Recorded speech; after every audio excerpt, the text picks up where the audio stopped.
Hello everyone, my name is Anna, and at 30, I never imagined I'd be caught in a family conflict that would turn my life upside down. For the last 5 years, I had been working as a secretary at Green Tech Industries, a major corporation in the heart of the city. The job wasn't exciting, but it paid for my small rented apartment and gave me some sense of security. On weekends, I would immerse myself in dance classes, losing myself in the rhythm and momentarily forgetting the mountain of paperwork that awaited me each Monday. It wasn't much, but it was my life and I was content. My family, however, was a different story. My younger sister, Isabel, had always been the apple of our mother's eye. From the day she was born, our mother treated her like a princess, while my father simply followed along with whatever she wanted. It was always Isabel this and Isabel that. I tried not to feel resentful, but it was hard not to feel like a shadow in my own family. As the years passed, we grew more distant. Phone calls became less frequent and visits even more so. I often saw photos on social media of family gatherings I wasn't invited to. Isabel, front and center, leaving alongside our parents. It hurt, but I convinced myself I was better off focusing on my own life. That's why I nearly dropped my phone when my mother's number flashed across my screen one Tuesday evening. I hesitated before answering, bracing myself for whatever news might be coming. "Anna, it's your mother," she said, her voice unusually clipped. "Hi, Mom," I replied, trying to keep my tone neutral. "Is everything okay?" "Your father wants to see you," she said abruptly. "Can you come to the house this weekend?" "Saturday at 2 p.m., don't be late." And with that, she hung up. I stared at my phone, a whirlwind of emotions swirling inside me. Why did Dad want to see me after all this time? Part of me wanted to ignore the invitation, to shield myself from the inevitable disappointment. But curiosity won out, and I decided to go, if only to find out what was going on. That Saturday, I found myself standing outside my parents' grand house, taking a deep breath. The house looked the same as always, a symbol of their success and a reminder of the life I never quite fit into. I rang the doorbell, half expecting no one to answer. To my surprise, the door swung open and there stood my mother, her face a mask of polite indifference. "You're here," she said, stepping aside to let me in. "Everyone's in the living room." Inside, the atmosphere was tense. My father, looking pale and frail, was seated on the couch. Isabel and her husband Lucas were there too, both wearing expressions of concern. I perched on the edge of an armchair, feeling like a stranger in my own family's home. Dad cleared his throat, his voice trembling as he spoke. "I have something to tell you all," he began, his gaze sweeping across the room. I'm terminally ill. The doctors say I don't have much time left." The words hit me like a physical blow. Tears welled up in my eyes as I reached for my father's hand. Despite the strained relationship we had, I loved him, and the thought of losing him was unbearable. "Dad," I choked out, my voice trembling. He gave me a sad smile, squeezing my hand weakly. Isabel let out a dramatic sob, burying her face in Lucas's shoulder. My mother, however, remained stoic, her lips pressed into a thin line. I couldn't help but wonder how long they had known and kept this from me. "There's more," Dad continued, his voice growing stronger. "I've made some decisions about my will." The room fell silent, the tension palpable. Isabel stopped sobbing, her eyes wide with anticipation. "Claire," Dad said, turning to my mother, "you'll get the penthouse in the city." My mother nodded, as if this were expected. "Isabel," he continued, "the house will be yours." Isabel's eyes lit up, a small smile breaking through her tears. Then Dad looked at me, his expression softening. "Anna," he said, "I've decided to leave you my savings, $10 million. For a moment, I couldn't breathe. $10 million? It was more money than I'd ever imagined having. But more than that, it felt like recognition, a way of making up for the years of being overlooked. The silence that followed was suffocating, and then all hell broke loose. Isabel shot to her feet, her face twisted with rage. "Dad, that's not fair," she screamed. "Anna barely even talks to us anymore. She doesn't deserve it." My mother glared at me, her eyes cold and sharp. John, you need to change your will. Anna doesn't deserve this. She's not part of this family. I sat there stunned as they berated me. But then, to my surprise, my father slammed his fist on the coffee table, his face flushed with anger. Enough, he roared. This is my decision and I won't change it. Claire, I've let you influence me for far too long. I've neglected Anna because of you, and that ends now. The room fell silent once more. I stared at my father, seeing him in a new light. For the first time, he was standing up for me. Anna, he said, turning to me with sorrow in his eyes. Can you ever forgive me? I've been a terrible father to you. Tears streamed down my face as I moved to embrace him. I forgive you, Dad. I love you, I whispered. We held each other for what felt like an eternity, and when we finally pulled apart, Dad looked exhausted. I need to rest now, he said, slowly getting to his feet. Anna, thank you for coming. As my father left the room, the atmosphere shifted dramatically. My mother stepped forward, her face twisted in fury. Listen here, Anna, she hissed. You need to do the right thing and give up your share of the inheritance. No, I said, my voice firm despite the turmoil I felt inside. Dad wants me to have it, and I'm respecting his wishes. Isabel stormed up to me, jabbing her finger into my chest. You'll regret this, Anna. Mark my words. Over the next few weeks, I received a barrage of calls and messages from both my mother and Isabel, each more hostile than the last, demanding I give up the inheritance. I ignored them, focusing on my work and dance classes, trying to find some sense of normalcy amidst the chaos. Then, one Tuesday morning, I got the call I had been dreading. Dad had passed away in his sleep. The funeral was a blur of black clothing and somber faces. My mother and Isabel put on an exaggerated display of grief, with Isabel even wearing an expensive jewelry set that caught the light as she dabbed at her dry eyes. After the service, we gathered at the house. I watched in disgust as Isabel made a show of removing her jewelry and carefully tucking it into her purse. That's when it happened. My jewelry! Isabel shrieked suddenly, her hands flying to her neck. It's gone! Someone stole it! My mother's gaze locked onto me, cold and accusing. Well, isn't it convenient that the only person who stands to gain so much was here all day? She sneered. I felt the blood drain from my face as I realized what was happening. They were setting me up. You can't be serious, I stammered.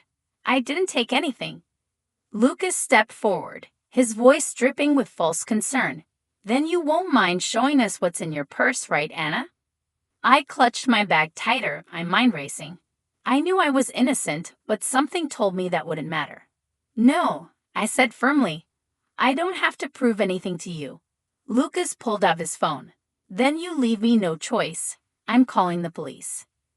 As he dialed, a smirk crept across Isabel's face. It was in that moment that I realized just how far they were willing to go. When the police arrived, Isabel launched into a tearful account of her stolen jewelry, painting herself as the grieving daughter who had been victimized on the day of her father's funeral. Officers, Lucas said, his voice laced with concern, we have reason to believe Anna may have taken the jewelry. She's refusing to show us the contents of her purse. The older officer turned to me. Ma'am, would you mind opening your purse for us? With shaking hands, I opened my purse, and to my horror, the officer pulled out Isabel's necklace and bracelet. This is impossible, I stammered. I didn't take these. I'm being set up.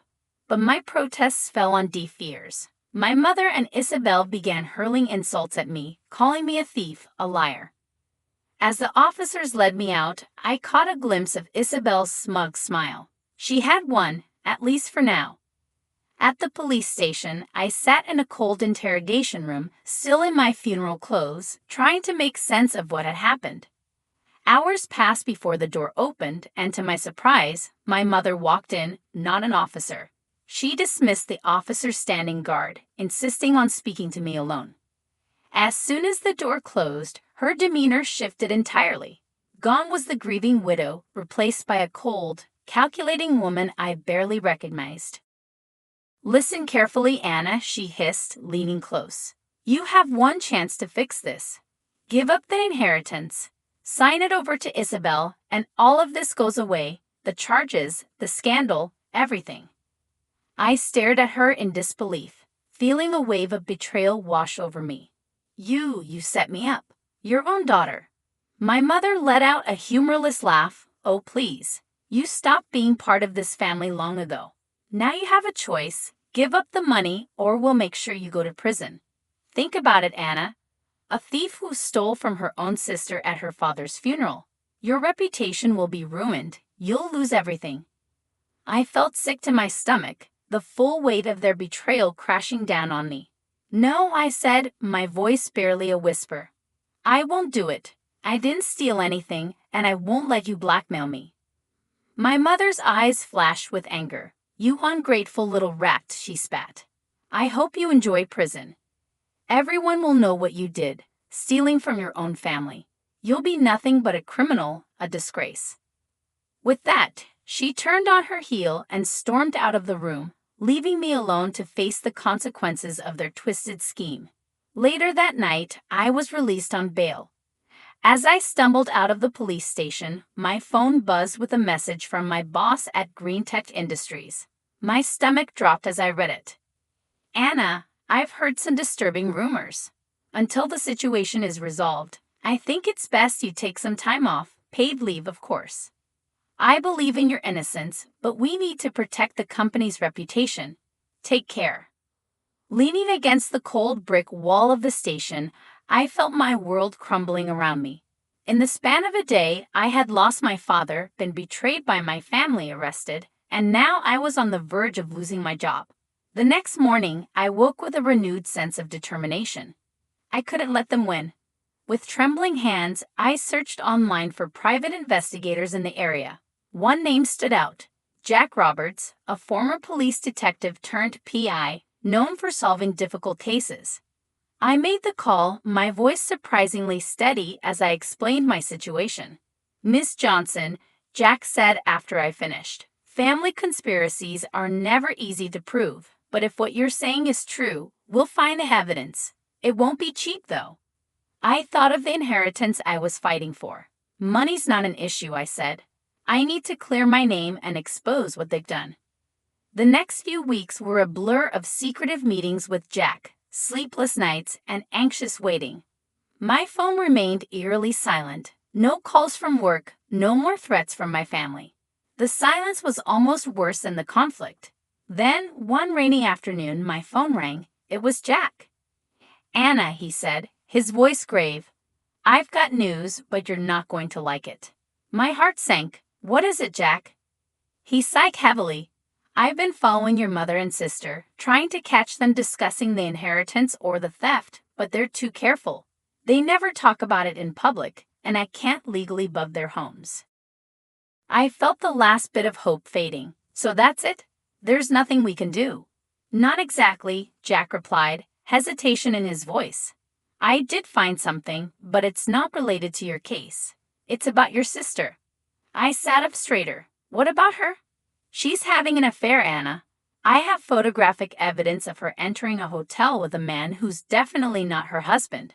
I also managed to record some of their conversations. It's not flattering to her husband, to say the least." I sat in stunned silence for a moment, then slowly, a plan began to form in my mind. "Jack," I said, my voice low and determined, "send me everything you have. I know exactly what to do." As soon as I hung up, I sprang into action. I spent the next hour poring over the photos and recordings Jack had sent. Finally, I selected the most incriminating photo, Isabel entering the hotel with her lover, and sent it to Lucas with a simple message: "Interested in knowing what happened next? Meet me at Cafe Sol tomorrow at 2 p.m. The next day, I arrived at the cafe early, my nerves on edge. Right on time, Lucas walked in, his face a mix of fury and curiosity. "What's this about, Anna?" he demanded as he sat down across from me. "I think you know, Lucas," I said calmly, sliding the photo across the table. "But what you've seen is just the beginning." Over the next hour, I laid out everything I had: the photos, the recordings of Isabel mocking Lucas behind his back, laughing about her plans to leave him once she got the full inheritance. Lucas sat in stunned silence, his face growing paler with each new revelation. When I finished, he looked up at me, his eyes blazing with anger. "What do you want?" he asked, his voice hoarse. I leaned forward. "I want justice, Lucas, and I think you do too. Help me prove that they framed me, and we can both get what we deserve." A few days after my meeting with Lucas, my phone buzzed with a message. It was from him, containing several audio files. My heart raced as I pressed play on the first one. Isabel's voice filled the air. "Can you believe how easy it was to plant that jewelry in Anna's purse?" she said, laughing. My mother's voice followed, equally gleeful. "I know, the look on her face when the police found it was priceless. Well, she'll have no choice but to give up the inheritance now." I listened to file after file, each one confirming their betrayal. Finally, I had the proof I needed. The day of the will reading arrived quickly. I entered the notary's office with my stomach in knots but my resolve strong. My mother and Isabel were already there, giving me smug looks. Lucas sat quietly in the corner, giving me a small nod of encouragement. The notary, a thin man with wire-rimmed glasses, cleared his throat. "Let's begin," he said, unfolding the document. He read through the will, detailing the distribution of assets just as my father had explained. As he finished, I stood up. "If I may," I said, my voice steady, "there's something I need to address before we conclude." My mother's eyes lit up with approval. "I'm glad you've come to your senses, Anna. I knew you'd make the right decision and give up the inheritance." But I was about to disappoint her. "I'm afraid you've misunderstood," I said, pulling out my phone. "I think you'll all want to hear this." I pressed play, and the room filled with the sounds of their plotting. My sister's laughter, my mother's cold, calculated words. As the recording played, I watched the color drain from their faces.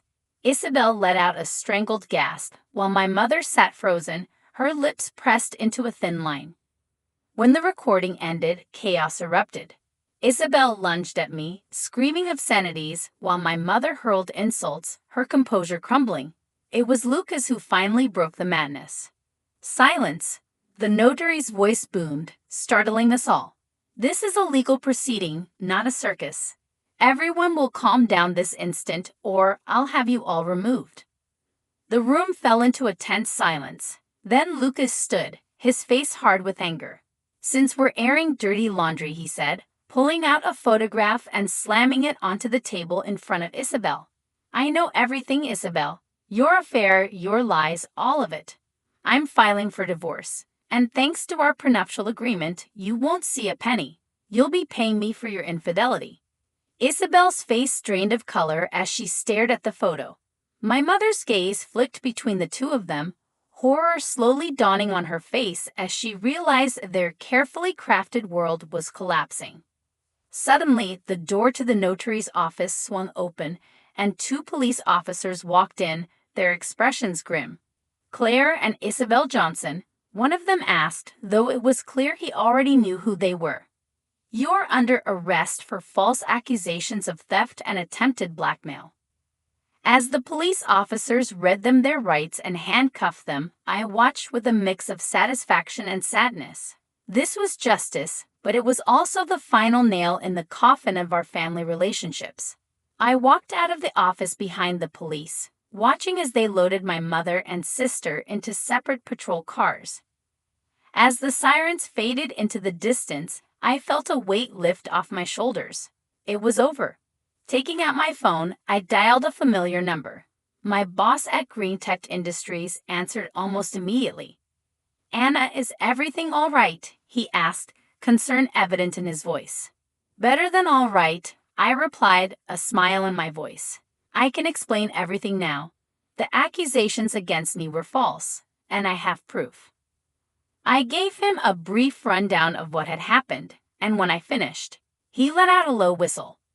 "Anna, I'm so sorry you had to go through all that," he said, genuine sympathy in his voice. "But I'm glad the truth came out. Listen, your job is still here whenever you're ready to come back. In fact, I'd be delighted to see you at work as soon as you feel up to it. The weeks following the confrontation at the notary's office were a whirlwind of legal proceedings and life-changing decisions. With the truth exposed, the charges against me were quickly dropped. The relief I felt was indescribable. A weight I'd been carrying for months finally lifted. But for my mother and Isabel, the nightmare was just beginning. They faced charges of false accusation and attempted blackmail. Their trial was swift, and the evidence against them was damning. In the end, they were found guilty on all counts. The judge, a stern woman with piercing eyes, handed down the sentence with a cold finality. In addition to the criminal penalties, this court orders Claire and Isabel Johnson to pay substantial damages to Anna Johnson for emotional distress and damage to her reputation, she said. The fine was staggering. My mother went pale as the amount was read out, while Isabel burst into tears. In the days that followed, I watched from a distance as their lives unraveled. My mother, with no other choice, was forced to sell the penthouse my father had left her. Isabel had to sell the house she had inherited to cover her share of the damages. Lucas followed through with his divorce, demanding compensation for her infidelity. They had lost everything: their wealth, their social standing, and their security, all because of their greed and cruelty. As for me, I found myself in a position I never dreamed possible. With the inheritance from my father and the damages from my mother and Isabel, I had more money than I ever imagined. I bought a beautiful apartment in a quiet part of town, spacious, bright, and most importantly mine. The rest of the money I invested wisely, ensuring a steady income for the future. As I stood in my new apartment, looking out over the city skyline, I couldn't help but reflect on the tumultuous journey that had brought me here. The pain, the betrayal, the fight for justice, it had all led to this moment. Part of me felt sorry for my mother and Isabel, but a larger part knew they were facing the consequences of their own actions. They had tried to take everything from me, and in the end, they had lost it all.